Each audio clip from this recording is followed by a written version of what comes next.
2009, uma reunião na ABD, uma apresentação na Casa do Poeta, na ABD, eu fiz a poesia na Casa do Poeta. Casa do Poeta é um ambiente cultural onde a verdade precipita com coragem sem igual.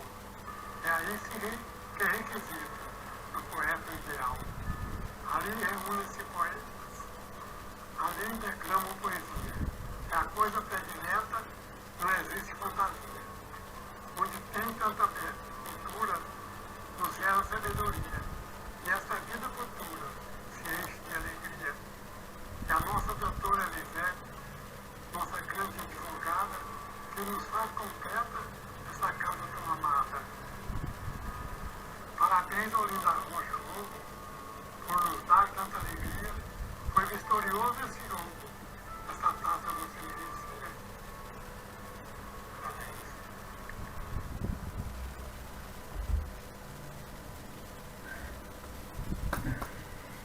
Nosso querido Edson Varenga é vivo e eu vou passar mais um, que é o professor Edmilson, né?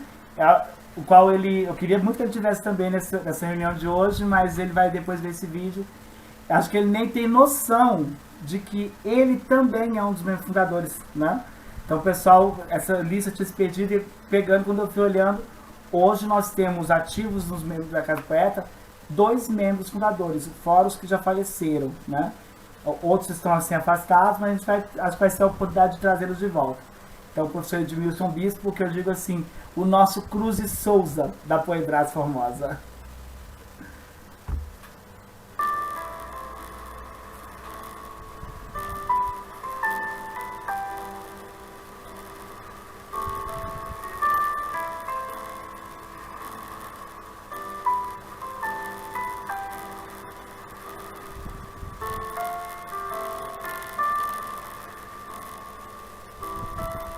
Ele homenageou o seu Wilson Quintaneiro.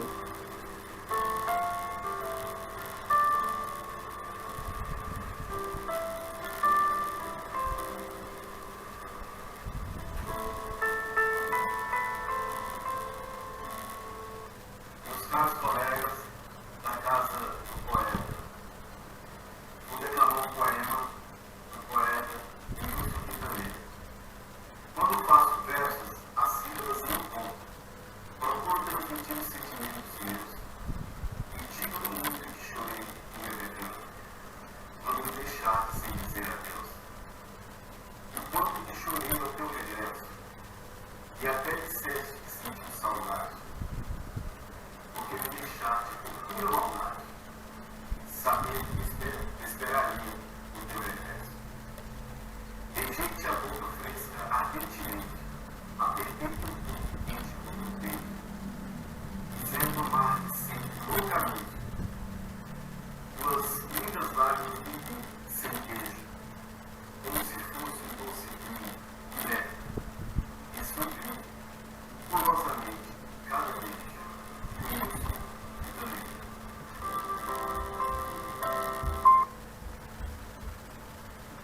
E esse são os 2 membros fundadores que nós temos hoje na Casa do Poeta. O seu Edson Alvarenga, que ainda é vivo, e ele é mais habilitado. Então o filho dele, o Kennedy Alvarenga, que sempre que pode leva, e foi ele que gravou. Quando eu falei de fazer os vídeos, eu pedi ao Kennedy, por favor, grava o seu pai fazendo um vídeo declamando um poema em homenagem à Casa do Poeta, em homenagem do Nolindo, ou o poema dele mesmo, e ele declamou exatamente esse que ele escreveu quando foi a fundação, dia 18 de setembro de 1999, né? E ele tem assim, uma memória fantástica, porque ele lembra de detalhes, né, dele, de Olinda, de Doutora Elisete, com tanto carinho, né?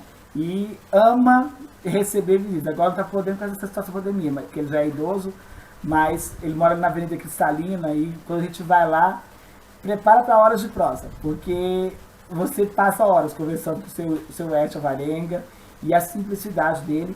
E diga-se passagem, vicentino, e que tem várias poesias que ele fala da comunidade vicentina, da caridade, do servir e da fé católica. Ele é um encanto, tem vários poemas dele que ele fala dessa devoção, dessa fé católica e do trabalho dos vicentinos. Ele tem orgulho de falar que é vicentino. Então, um encanto de pessoa. E esse foi o Minuto Poético que eu tinha preparado para hoje. O pessoal vai ficar com gosto de quer mais. E agora eu gostaria de abrir a você, né, para que você possa declamar, né, porque nós continuamos gravando, né. Então, vamos passar um pouco de inveja no pessoal que não entrou, né. Então, fique à vontade para falar o que você sente em participar, o que é a Casa do Poeta para você, né, e o que você espera desse momento. Muito bem. Assim, o convite veio com muita alegria, né? Muita honra, porque eu acho que, assim, uma coisa que nós estamos perdendo cada dia mais é justamente a força que a literatura precisa ter, né? E ela tem. Ela vem ganhando novas roupagens a cada dia, e essas roupagens vêm tão prontas, tão disfarçadas, que a sua essência tem se perdido, né? Então, por exemplo, quando eu quero, por exemplo, mostrar para os meus alunos que quando eles veem um filme, na verdade eles estão lendo, eles se assustam. Vocês gostam de série? Gosto de série. Você sabia que aquilo ali, antes de se tornar uma atuação, filmado, editado, é escrito? Alguém escreveu, alguém produziu um roteiro, um script, né? Muitos filmes, muitas séries são, inclusive, adaptações de obras literárias, né? De livros. Aí eles reconhecem, eles, mesmo, tem um livro tal que virou filme, né? Tem esse, aquele outro e tal, enfim. Mas o reconhecimento da linguagem escrita, ela tem passado despercebido. Esse reconhecimento tem passado despercebido. Ou seja, as pessoas não têm mais dado tanto valor, porque elas escrevem e leem o tempo todo, só que não tem profundidade no que elas escrevem e leem. Um stories dura 15 segundos. Um poema não dura 15 segundos. Ele dura a vida inteira, né? E além da vida. Então, nós estamos na era do descartável, na era do rápido. É tudo muito rápido. Eu não posso armazenar mais nada, eu não quero mais ver depois, eu quero ver o que tem agora e daqui a pouco ver o que tem daqui a pouco e esquecer o que teve antes. Então, a poesia, a arte literária, ela cria memória. E nós estamos numa sociedade, numa geração desmemorizada, né, que não tem passado. Eles simplesmente acreditam que nasceram agora na era digital e que sempre existiu computador, internet, celular. Quando eu pego alguns dados com eles e vou, por exemplo, comparar, a gente sabia que o DVD foi inventado depois dos anos 2000, eles têm menos de 20 anos, eles, como assim, professor? Né? Tão recente, sim, e nem existe mais. Ninguém vê mais DVD em casa, não tem. Tudo hoje em dia é streaming, né? Você baixa, você vê pelo celular, pelo computador, pela Smart TV, enfim.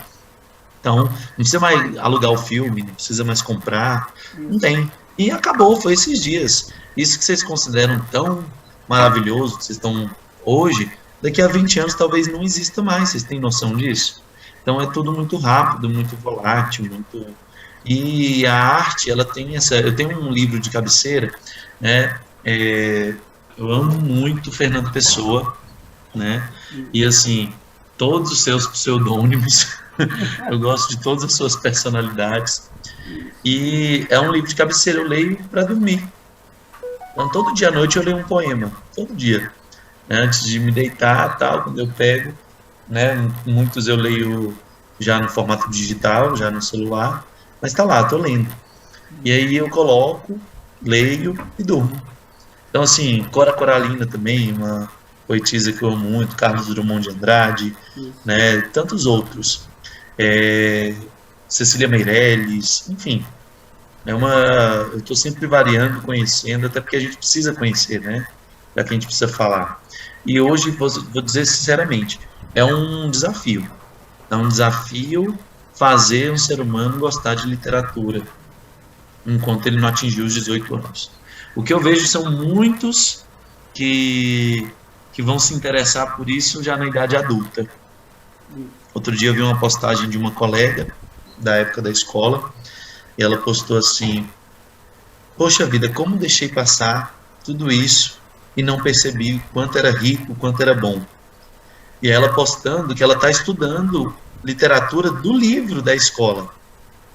E ela postando lá na rede social, né, o vídeo mostrando, olha aqui, gente, que legal isso aqui. E mostrando os autores que ela simplesmente não deu atenção, né? Estudou, teve ali, né, na época da escola a oportunidade, mas não se aprofundou, não curtiu. E uma coisa que eu defendo muito em relação à poesia é que eu comparo a poesia a uma comida, né, muito bem feita. Sabe uma comida chique? Quando a gente vai a um restaurante granfino e, e lá vem aquele prato bem elaborado, aquela coisa chique, bonita, né, com o arroz separadinho, com aquela carne, né, toda, e aquele fio de azeite, com aquela salsinha salpicada ao redor do prato, aquela coisa bonita, a gente não tira foto do arroz, feijão e ovo em casa, Exato. mas não é porque não é gostoso, às vezes é mais gostoso do que muita comida do restaurante. A gente não tira foto porque não é belo, não atrai a beleza, né? E a beleza ela é reconhecível. Então não se nega que algo é belo, simplesmente se admira. Então é justamente isso.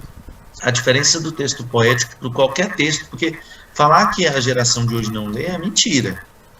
Eles estão lendo o tempo todo, eles estão o tempo todo olhando para o celular, eles estão vendo postagens, memes, né, textos, tweets, o tempo inteiro. Estão lendo. A questão é como eles leem e o que eles leem. Eles leem de maneira rápida, né, despreocupada, sem profundidade. E o que tem de diferente nisso com a poesia? A poesia não é um texto para ser engolido. É um texto para ser mastigado, ruminado, né, deglutido, entendido. Tem que sentir o gosto. O problema é que ele lê o meme e entende em 5 segundos, em 2 segundos. Debate o olho, tem lá uma foto e tem uma palavra só que já tem sentido, já faz inferência e ele entende. A questão é que quando ele lê um poema, ele não entende. E ele simplesmente não gosta porque não entende. Só que ele foi ensinado que ele tem que ler e entender tudo. E não é assim. A poesia não é para se entender de primeira. Se você entendeu, eu digo sempre, se você entender um poema de primeira, ele é péssimo. Eu costumo classificar um poema como bom quando eu leio e não entendo. Assim como um texto filosófico de Nietzsche, de Kant, de Spinoza, de Michel Foucault. Eu leio e falo, não entendi nada, meu Deus. Mas aí me vem aquela vontade de, peraí, eu tenho que entender. Né? Alguém escreveu, foi capaz de escrever, criar, como que eu não sou capaz nem de entender? Então, assim, eu olho para a poesia e tento ensinar meus alunos a não ler só uma vez. Lê de novo. Agora, lê, né, trecho por trecho. Uma experiência que a gente tinha no seminário é que quando a gente ia fazer a recitação dos salmos, né, quando eu fui seminarista, a gente recitava o salmo e terminava e ficava em silêncio. E aí alguém trazia um verso, né? Falava ali só um versículo, um trecho, uma estrofe, de novo. E a gente ficava refletindo ali em minutos em uma leitura que foi feita. E era tão gostoso isso, era tão bom naquele silêncio da capela, ler o salmo e depois ficar olhando para ele, lendo de novo, e lendo de novo, e lendo de novo, até aquilo começar a cair no nosso coração e fazer sentido com a nossa vida e tornar-se uma reflexão, até se tornar uma oração. E era muito interessante. Então, isso é a mesma experiência que eu tenho com a poesia. É de ler e ler de novo e ler de novo, e quando eu leio hoje eu entendo de um jeito, e daqui a um ano eu leio com outros olhos, com outra experiência, com outra vivência, com outro contexto. Então, são experiências que vão se grudando ao que já está escrito, e a gente vai escrevendo a outra metade, né? Tudo que é escrito, todo romance, toda obra, é só a primeira metade, a outra metade é de quem lê, porque depende de como você lê, de que você quer entender, do que você vai tirar mais dali.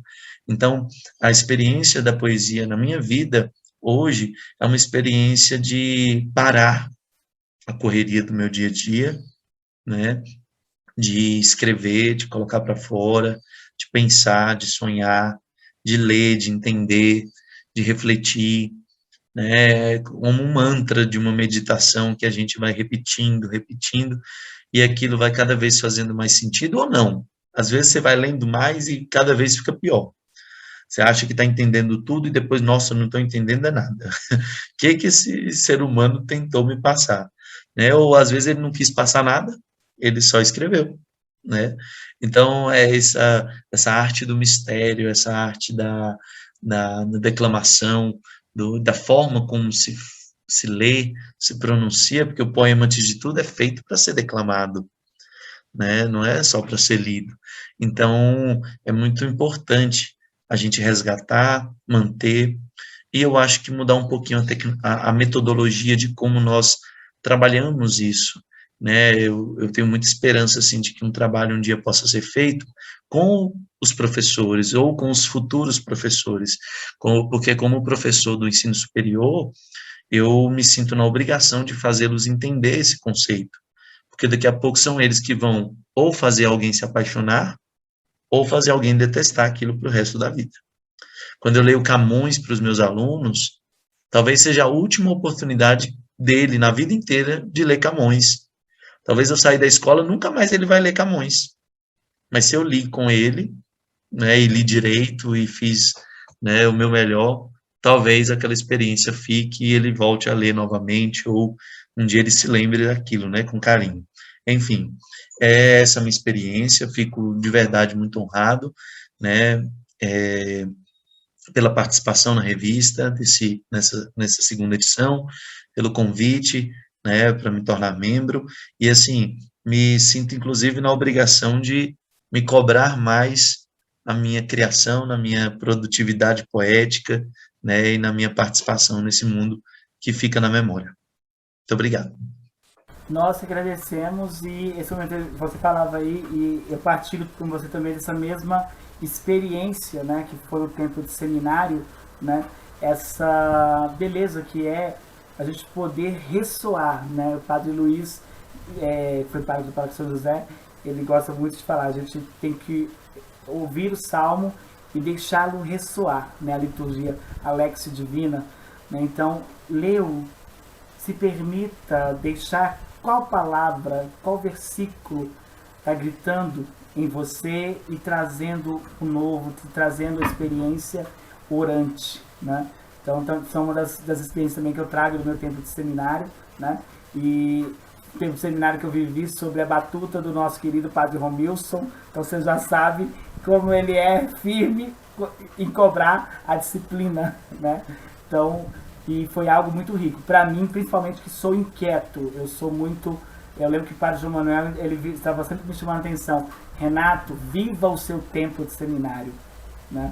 Eu sou muito inquieto, eu tenho que estar sempre me policiando para que eu possa me aquietar e deixar aquilo que eu estou lendo, aquilo que eu estou fazendo, e dando fruto, e frutificando com calma, porque eu sou muito afoito, eu tenho sempre que estar me policiando. E a Casa do Poeta tem me feito isso, esse bem de poder vivenciar, até a minha interpretação, que atuo com teatro, quando eu começo a primeiro viver o texto, sentir o que eu estou lendo, seja poesia, seja prosa, seja até um texto jornalístico, informativo, é algo que realmente tem sido muito bom e muito rico para mim. E pegando esse gancho que ele falou, peraí que eu quero mostrar uma coisinha para você.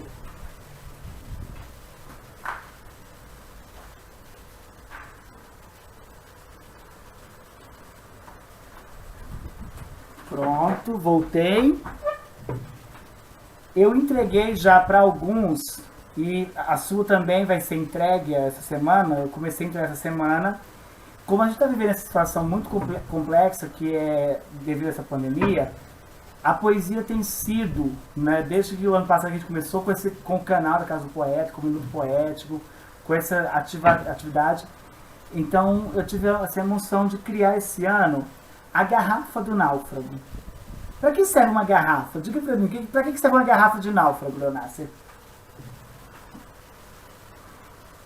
Para enviar a última mensagem, para tentar achar alguém, né, perdido. Exato.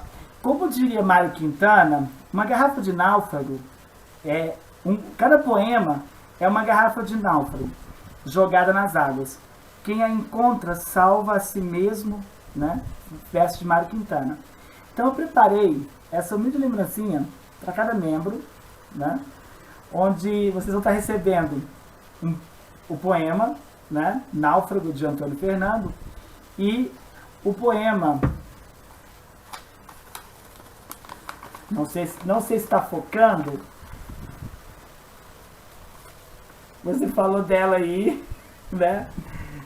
Cecília Meirelles, o poema Naufrágio, que acho que, eu falei, gente, acho que ilustra bem o momento que a gente está vivendo, e eu tenho notado, não só a Casa do Poeta, mas a gente acabou criando a Casa do Poeta por causa desses coletivos que têm feito publicações. A gente acabou fazendo contato com muita gente, muitos poetas de vários lugares do país e até do mundo. E a poesia ela tem se fortalecido nesse momento. Ela tem se tornado um bálsamo, né? Realmente uma garrafa de náufrago para as pessoas nesse tempo de pandemia. Tem massageado muitas pessoas, tem acalentado, né? Eu até compartilhei um vídeo essa semana no grupo, né, sobre poesia, né, nessa situação toda, e falava exatamente dessa situação de pandemia. E ela tem sido esse bálsamo. E aí eu tive essa emoção de preparar para cada um de vocês. Então você vai estar recebendo a sua também, né? Então a semana eu quero terminar de entregar. Muito chique, muito chique. Para motivar cada membro a também fazer as suas garrafas de náufrago e presentear as pessoas com os seus poemas, com os poemas que você gosta, né? Então eu dei o primeiro passo para que cada um agora possa criar as suas garrafas de náufrago, né? E uma outra coisa que eu queria aproveitar e partilhar com você, infelizmente os outros não conseguiram entrar, mas a gente vai partilhar aqui e depois eles vão ver isso aqui, esse vídeo no canal e vão conversando. Ontem, quando eu estava preparando a pauta para conversar nessa assembleia de hoje, eu vi uma coisa que tem uma coisa que tem inquietado muitos escritores, principalmente editoras que estão publicando livro, que o nosso querido ministro, né, acho que da Economia, né, agora fugiu até o nome do abençoado, para não falar outro nome, uma das medidas econômicas dele, né, é a taxação de livros, né? E aí eu fui ler e ver alguns vídeos para entender um pouco melhor, né?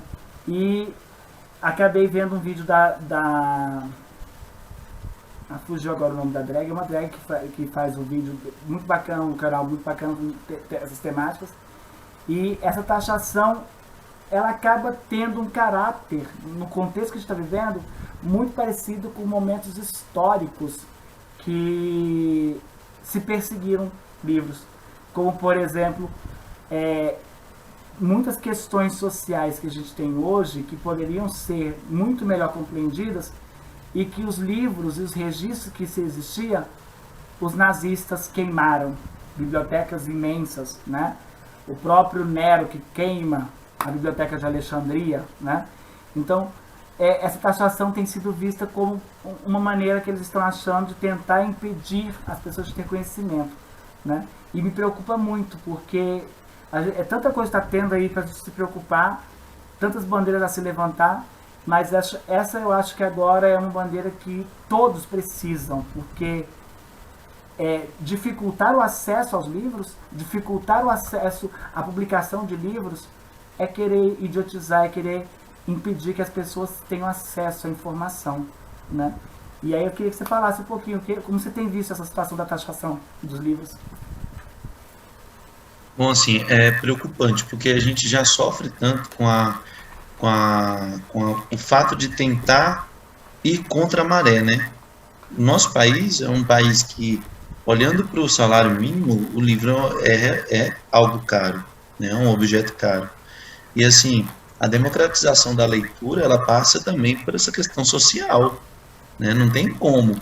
Eu fui ter acesso a livros, meus primeiros livros, quando eu ganhei na escola, através de um projeto do governo federal da época, que distribuía livros nas escolas. Eu lembro que cada aluno ganhou um conjunto com 5 livrinhos, né? E eram histórias assim encantadoras, e um melhor que o outro, um tinha uma crônica, um era de poesia, era um conjuntinho de 5 livros, cada um tinha uma capa de uma cor.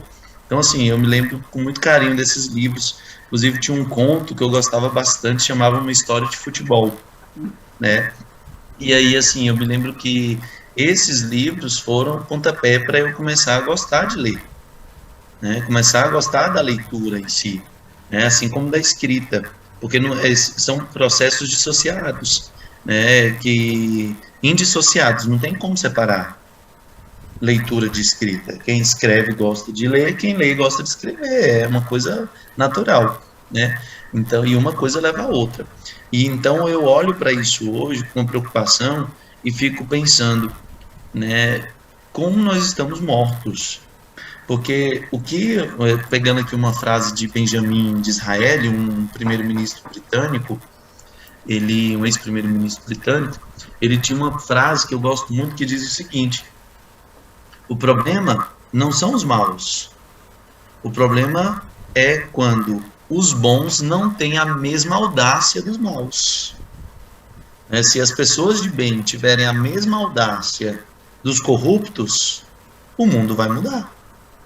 Do contrário, por que eles estão lá? Porque se a gente for olhar do ponto de vista, né, histórico, o que foi o nazismo? Né, você citou. Foi uma coisa grandiosa, né? Não estou aqui entrando com o aspecto moral do nazismo, né? Mas se você olhar no aspecto do que é uma obra humana, aquilo foi uma coisa muito grande, né? Então, produzir uma coisa grande positiva dá tanto trabalho quanto produzir uma coisa grande negativa. Produzir uma guerra, uma perseguição, tanta coisa que foi feita. Me disse, Hitler não foi um homem, então, que produziu coisas grandes. Produziu coisas grandes, terríveis, mas produziu. Então, a mesma habilidade que uma pessoa, né, de má conduta tem, a pessoa de boa conduta também deve ter para fazer as coisas boas, né? Tem até uma outra pessoa que diz uma frase, eu não me lembro quem, que o castigo dos bons é serem governados pelos maus, né? Porque eles não querem governar, não querem, né, estar à frente, não querem assumir. É como quando a gente escuta uma pessoa falar assim, não me envolvo com política, porque só tem coisa errada, coisa suja e não sei o quê. Mas, então, a gente está sendo governado por quem? E por que a gente não faz nada? Então, assim, é momento da gente procurar se unir, né, e começar a parar de assinar abaixo-assinado e começar a promover abaixo-assinado também. Né? Ao invés de, né, apoiar com likes um videozinho, fazer vídeos. Né? Ao invés de simplesmente ir lá e compartilhar, criar e postar, e publicar, e se expressar, e manifestar, e fazer, e dizer, e agir, né, com a mesma audácia que aqueles que estão lá promovendo coisas ruins também estão fazendo. Então é esse contragolpe que está faltando, né? Eu queria só avisar que minha bateria está descarregando.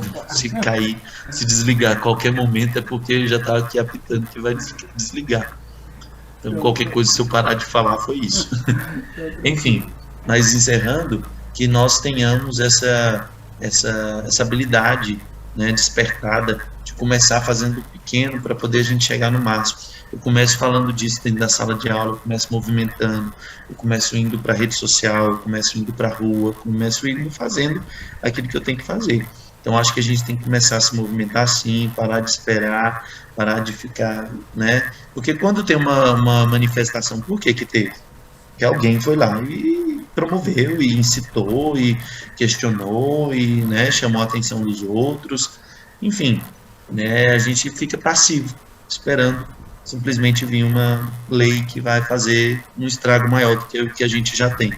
Ao invés de irmos pela lógica, que é o incentivo, né, que é a busca para poder promover e melhorar o acesso, a gente simplesmente aceita alguém vir e dizer que, né, isso vai ser impedido ainda mais, né, ao invés de baratear o preço, vai encarecer a gente que já tem uma certa condição, profissão, trabalho, emprego, salário, já sente dificuldade, imagina quem não tem. Quem não tem. Enfim, é isso.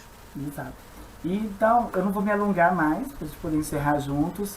Uma pena que os outros membros não puderam, né? Mas realmente a Casa do Poeta hoje tem uma dificuldade muito grande com as pessoas terem facilidade de comunicação. Nossa primeira secretária, a Elza mesmo, ela fica morrendo de vontade, mas ela não tem o celular bom e ela não entende muito essa tecnologia.